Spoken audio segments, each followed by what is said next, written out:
கிட்னியில் ஏன் கல் வருது அப்படின்றத பற்றி ஒரு 4 விஷயம் பார்க்கலாம்.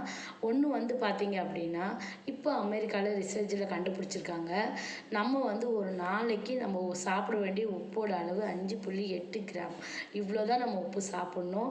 ஆனால் நம்ம அதிகப்படியான உப்பு சாப்பிட்றதுனாலையும் கிட்னியில் கல் வருது அப்படின்னு சொல்லியிருக்காங்க.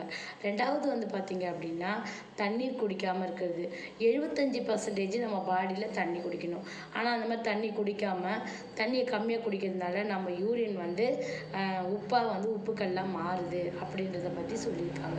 2 3வது பார்த்தீங்க அப்படின்னா, நிறைய இந்த காஃபி, டீ, கூல்ட்ரிங்க்ஸு இந்த மாதிரி ஐட்டங்கள்லாம் வந்து கஃபேன் உள்ள பொருட்களை வந்து அதிகப்படியாக எடுத்துக்கிறதுனால கிட்னியில் கல் வருது அப்படி சொல்கிறாங்க. 4வது பார்த்தீங்கன்னா நான்வெஜ்.